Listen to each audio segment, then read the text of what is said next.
The email came on a Tuesday morning, while I was still in my robe, holding my second cup of coffee and watching the cardinals at the feeder outside my kitchen window. It was from a company called Airbnb. The subject line said, "Congratulations, your listing is live." I set my coffee down. I read it again. "Your listing is live. Guests can now book your property at 412 Wren Hill Road, Maplewood, Ohio." I looked around my kitchen, the yellow curtains I'd sewn myself, the crack in the tile near the back door that my husband Robert had always meant to fix, the small framed photo of us at Yellowstone in 1987, and I thought, I must be misunderstanding something. I'm 67 years old, and I am not always quick with technology. Maybe I had accidentally signed up for something. Maybe it was a scam. Maybe someone had made a mistake. But as I read further, I saw the photographs. My front porch with the hanging baskets, my living room with the stone fireplace, my back garden, the one I had spent 11 years building from bare grass into something that actually looked like something, the rose arbor, the flagstone path, the little iron bench beneath the oak tree where I sit in the evenings and watch the light change. Someone had photographed my home, room by room, corner by corner, and listed it for $240 a night. I put the phone down on the counter. I stood there for a long time. The cardinals kept coming and going at the feeder, indifferent and cheerful, and I thought about how Robert used to say that cardinals were good luck. He said his mother told him that. He said whenever you see a cardinal, someone who loves you is nearby. I looked at the cardinal on the feeder and thought, Robert, I could really use some help right now. I should tell you about this house because it matters. It matters more than I can easily explain. Robert and I bought it in 1991 when our son Daniel was 4 years old, and we had exactly enough money for a down payment and not a dollar more. It was a modest house on a quiet street, 3 bedrooms, a yard that was mostly crabgrass, and a kitchen that smelled like someone else's cooking for the first year we lived there. We didn't care. We painted every room ourselves over 2 weekends. We replaced the gutters ourselves. Or rather, Robert did while I handed him things and tried to be useful. We planted a maple tree in the front yard that is now taller than the house. We raised Daniel here. We brought him home from the hospital to this house. He learned to walk in this living room. He had his first day of school from this front porch, a little boy in a blue backpack looking both terrified and excited. And I stood at the door and cried after the bus pulled away, and Robert made me tea without asking. Robert died 4 years ago. Heart attack. Sudden. Total. Without warning. The way those things are. We had just come back from a walk. He sat down on the couch and said he was a little tired. That was the last thing he said to me. I'm a little tired. The grief of losing someone that way is not something I can explain in a way that does it justice, so I won't try. What I will say is that this house held me through it. The familiar weight of it, the sounds I knew, the way the furnace clicks on at a certain temperature, and the sound it makes is the exact sound it made for 30 years. The way the light in the bedroom in October hits the wall at 4 in the afternoon. I knew this house the way I knew my own hands, and it kept me. Daniel helped, too, in those first months. He called every day. He drove up from Columbus on weekends. He sat with me in the evenings in the back garden, and we didn't always talk, and that was fine. He was a good son. He had always been a good son. And then he met Stephanie. I want to be fair to Stephanie. I have tried, from the beginning, to be fair. She is not a bad person. I don't think she is a bad person. What she is someone who moves through the world with an absolute certainty that things will arrange themselves to her benefit, and when they don't, she is genuinely surprised. Not angry. Exactly. Just surprised and mildly inconvenienced. The way you are when it rains on a day you didn't bring an umbrella. A brief pause, a recalibration, and then she continues on. Daniel has always been a little susceptible to confident people. He was that way even as a boy. If someone stated something with enough authority, he tended to believe it. It was not a weakness, exactly. More a quality that could go either direction, depending on who he was around. He married Stephanie 2 years after Robert died. I liked her well enough at the beginning. She was bright, organized, energetic. She had opinions about everything and was happy to share them. She redecorated their apartment 3 times in the first year, and each time it did look better than before, so I gave her credit for that. She started coming to my house often after the wedding. Always with Daniel, at first, and then sometimes without him, which I didn't think much of. She would walk through the rooms in that way she had, head slightly tilted, taking everything in, the way someone appraises a piece of furniture at an estate sale. I told myself I was imagining it. Then last spring, she mentioned, very casually, while we were having lunch at my kitchen table, that the guest bedroom was really just sitting there. I said that was where I kept my sewing things. She said, "Of course," and moved on, and I thought the conversation was over. 3 weeks later, she mentioned that a friend of hers made $600 a week renting out a spare bedroom on Airbnb. Just as information. Just noting it. She was looking at my garden when she said it, her hands around her coffee cup, perfectly pleasant. "I'm not interested in having strangers in my home," I said. "Oh, of course," she said. I thought, good, that's settled. I was wrong about it being settled. I'm getting ahead of myself. Let me tell you about my garden, because it matters too. When Robert died, I threw myself into the back garden. I think people understood, or at least they left me to it, which I appreciated. I started with just the area near the house and kept expanding. I read books. I watched videos on my phone, holding the screen at arm's length because I still cannot find where the font size setting is. I ordered plants online and killed some of them and learned from that. I built a raised bed for vegetables. I planted peonies along the back fence because they were Robert's mother's favorite flower, and she had been gone for 20 years, but it seemed like something she would have liked, us having them. The rose arbor I built myself over 2 summers. I am not particularly handy, but I had the time and the stubbornness, and eventually it looked right.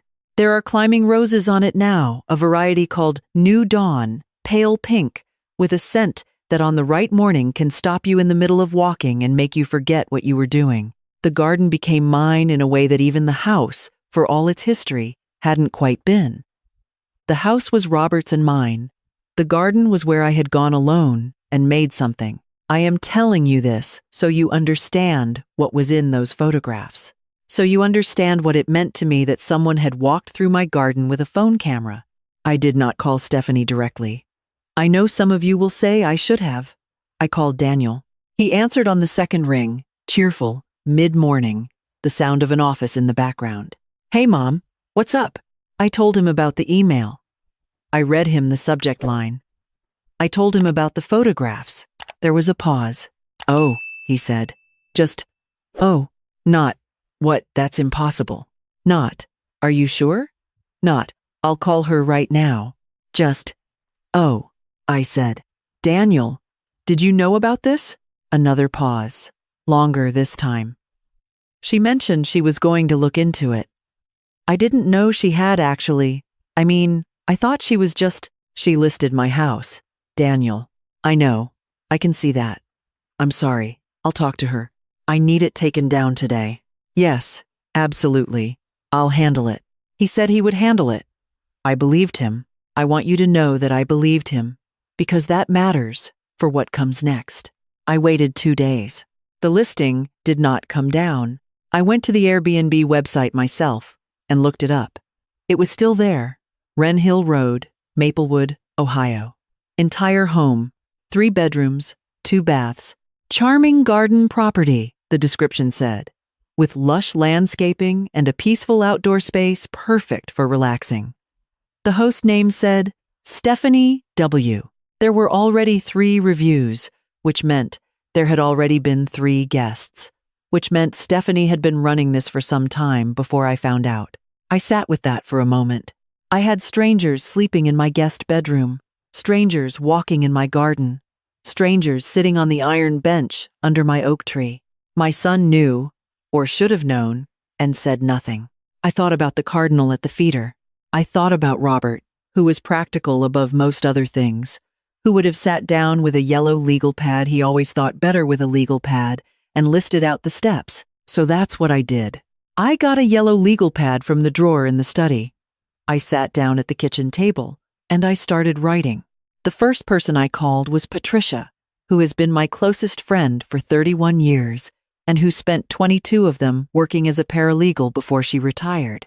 She answered before the phone had finished its first ring, which told me she had been waiting for me to call, which meant she had somehow already heard, which meant Daniel had perhaps said something to his wife, and his wife had perhaps said something to her own circle, and some of it had made its way to Patricia's daughter-in-law, who went to book club with someone who knew someone. Small towns, even the suburbs of small towns, have long memories and short distances. "Tell me everything," Patricia said. I told her everything.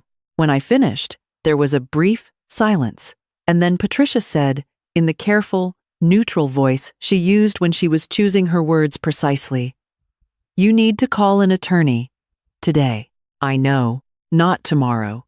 Today." "I know, Patricia. And you need to change your locks." "I know that too. Does she have a key?" I thought about it.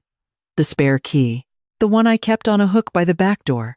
The one I had told Daniel about years ago. The one I had given him a copy of when he moved to Columbus so he could check on the house when I traveled. "She knows where one is," I said. Patricia made a sound that was not quite a word. "I'm calling a locksmith today," I said, right after the attorney. "Good." A pause. "How are you doing?" I looked at the yellow legal pad on the table, at the list I had made, at the handwriting that was mine, that had been mine for 6 decades, that had written Robert's name on birthday cards, and Daniel's name on school permission slips, and grocery lists, and Christmas card envelopes, and now was writing the words attorney, locksmith, locks changed, Airbnb report. "I'm all right," I said. "I'm angry, but I'm all right. I will spare you the details of the attorney's office, because they are not the most important part of this story, and because some things are private. What I will tell you is that an attorney named Helen, who wore her gray hair short and her reading glasses on a chain, and spoke in the calm, even voice of someone who has seen all varieties of human foolishness and is rarely surprised by any of it, told me several things clearly. She told me that what Stephanie had done was a violation of my property rights. She told me it could constitute unauthorized commercial use of a private residence. She told me that the guests who had stayed there had created a liability that I had not consented to carry. She told me that Airbnb had a process for reporting fraudulent listings and that I would want to initiate it immediately, and that I should also send a formal cease and desist letter. She told me that my son, as an adult who had apparently been aware of this, had some questions to answer that were above her pay grade. I liked her. I walked out of her office with a folder of papers and a to-do list that was thorough and manageable, and I sat in my car in the parking lot for a moment before I started the engine. It was a bright day, the kind of cold, clear April afternoon that feels like an apology for winter. The trees along the street were just starting to leaf out, that specific pale green that only lasts about a week before it deepens into summer. I sat and watched the leaves and thought about Robert again. Thought about how he would have handled this, whether he would have been angrier than I was, or calmer, probably calmer. Robert had a way of removing himself from the emotional center of a thing and just looking at the shape of it. He would have said, "What's the actual problem? And what does fixing it require?" The actual problem was that my home had been treated as a resource to be used without my permission. Fixing it required changing the locks, removing the listing, protecting my legal standing, and having a very clear conversation with my son. I started the car and drove to the hardware store. The locksmith came that afternoon. He was a young man, maybe 30, who worked quickly and didn't ask many questions, which I appreciated. I had 3 locks, changed front door, back door, and the side gate to the garden. He gave me 4 keys for each lock. New keys, keys no one had copies of but me. When he left, I stood in the front hallway and locked the front door from the inside, and then unlocked it, and then locked it again, just to feel the difference. The click of a lock, you know, is truly yours. Then I sat down at the kitchen table and called my son. He answered after 4 rings, a beat too slow, which told me he had considered not answering and decided he didn't have that luxury. "Mom, Daniel." I had the yellow legal pad in front of me. I had written down what I wanted to say, not because I needed a script, but because I had learned, in 67 years, that when you are emotional, having the words written down keeps you from losing your footing. Robert taught me that. Write it down, he always said. You can be angry and still be clear. I want to say a few things, I told my son, and I would like you to listen without interrupting. A pause. Okay. Your wife listed my home on Airbnb without my knowledge or permission. She photographed my house, my rooms, my garden. She charged strangers to stay here. She accepted money for the use of my property. I did not consent to any of this. Not once. Not in any form. Silence. I spoke to an attorney today. A cease and desist letter is being sent. The listing is being reported to Airbnb's fraud department and will be removed. I have changed all the locks. A small sound from him, not quite a word. I have one question for you, and I need you to answer it honestly. Mom, one question. Did you know she had done this, or was planning to do this? The pause that followed was long enough that it answered my question before he spoke. She told me she was looking into options, he finally said. She said you had mentioned you were thinking about it. I looked at the legal pad. I breathed. Daniel, you know I never said that. I know. His voice was quiet. I should have asked more questions. I should have. I'm sorry, Mom. I'm really sorry. I had thought about what I wanted to say next. I had written it down. But sitting there, hearing my son's voice, the voice that had called me Mama for the first year and a half of his life, and then switched to Mom one afternoon without ceremony, I felt the anger settle into something heavier and quieter. I love you, I told him. But love is not the same as permission. This is my home. It was your father's home. It is not an investment property. It is not a revenue stream, and anyone who treats it that way is not going to be welcome in it. I understand. I hope you do.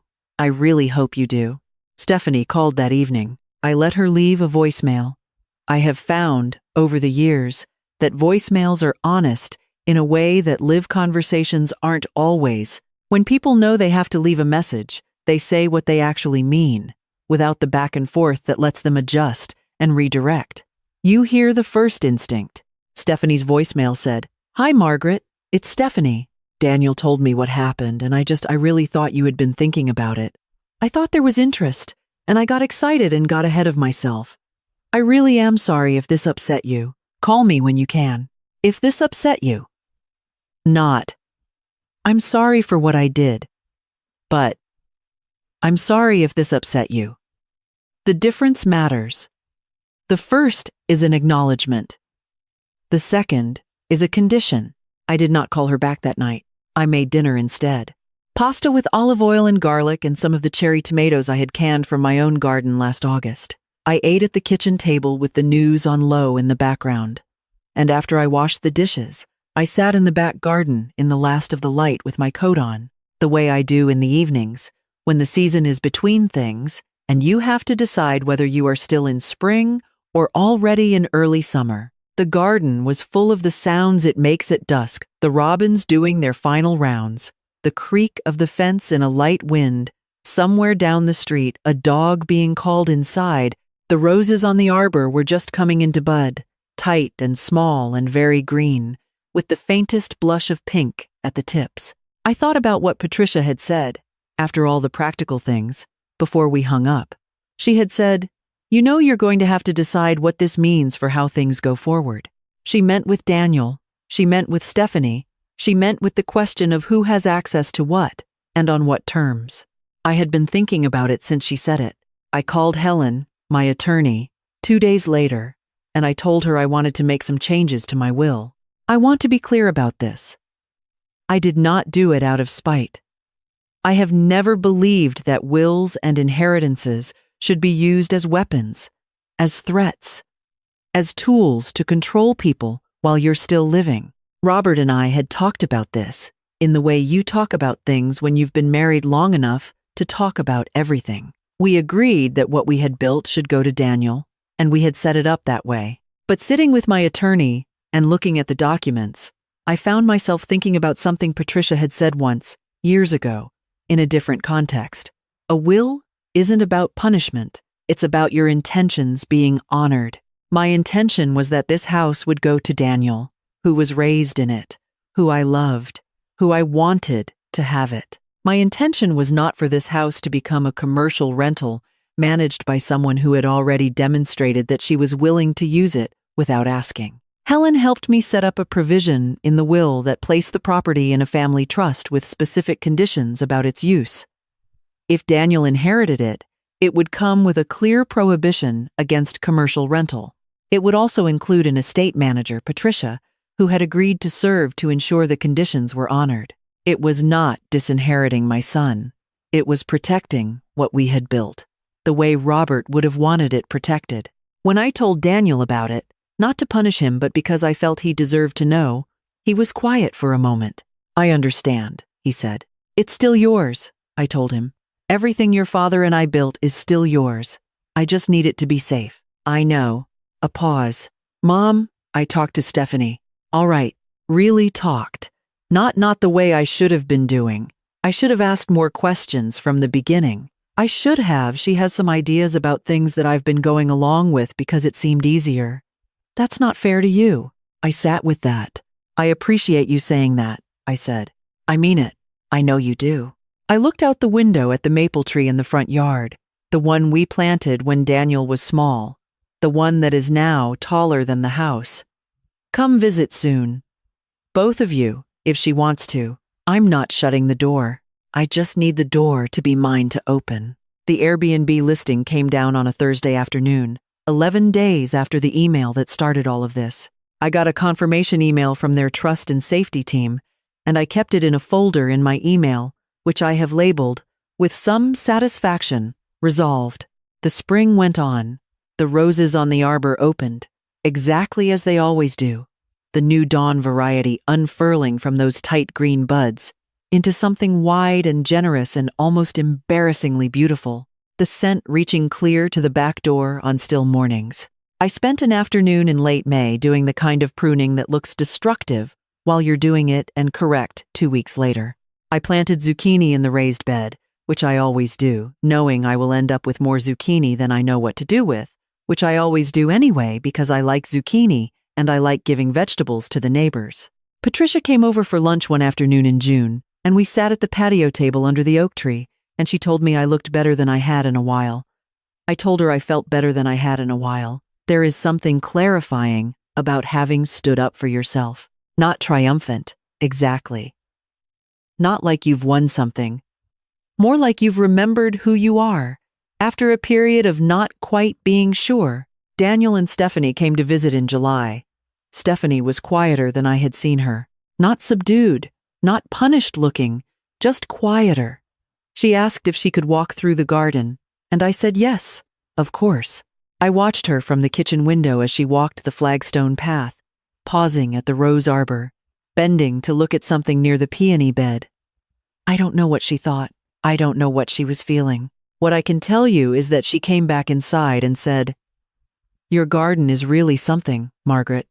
And her voice was plain and genuine, and I believed her. "Thank you," I said. "It's taken years. It shows. We had dinner, and it was normal, or close enough to normal to be workable. These things take time. I know that. I am 67 years old, and I have learned, slowly and with considerable difficulty, that most things take more time than you want them to. I'm going to tell you the thing I have been thinking about since this all happened, because I think it's the reason I wanted to tell you this story in the first place. When I was standing in the hallway after the locksmith left, turning my new key in my new lock, I was thinking about something my mother used to say. She was not a philosophical woman. She was practical, hard-working, from a family that had farmed in Indiana for 3 generations and viewed sentiment with some suspicion. But she used to say that a home is not the same as a house. A house is a structure. A home is a choice. It's the choice you make, every day, to tend something, to protect something, to show up for something even when it's difficult, to plant the roses even though roses require more work than almost anything else in a garden, to keep the feeder filled even in February, to stay. She also used to say, though she said it less often and usually after her second cup of coffee, Nobody will protect what's yours if you don't. I believed that. I had always believed it. But I think I had spent the years after Robert died in a kind of fog where I forgot that it applied to me as well as to everyone else. A gentle fog. Not unhappy. Just a little uncertain. Still figuring out who I was now that I was one person instead of two. This whole thing, as unnecessary as it was, as genuinely upsetting as it was, cracked that fog a little. Reminded me that this life, this home, this garden with its new dawn roses and its raised vegetable beds and its iron bench under the oak tree was mine, was worth protecting, was worth the discomfort of saying so clearly. I sat on that bench one evening in August, late enough that the light had gone golden and sideways, the way it does before it disappears, and I thought about Robert saying the cardinals were good luck. There was a cardinal in the oak tree. I know it was not the same one as in April. Cardinals do not remember specific people, but it was there, red and unhurried, doing whatever cardinals do in the evenings. I thought, okay, I see you. I thought, I'm all right, and I was. To anyone listening to this who is going through something similar, I want to say, you are allowed to hold what is yours. Your home is not a burden to other people that should be redistributed for their convenience. Your property, your space, your life as you have chosen to build it, those things do not require anyone's approval to exist. You do not have to be angry to be firm. You do not have to be unkind to be clear. You just have to mean it. Change the locks. Call the attorney. Write down what you want to say before you say it, and then go sit in your garden if you have one, or your porch, or wherever it is that reminds you why you built what you built. The cardinals will come. The roses will open. You'll be all right.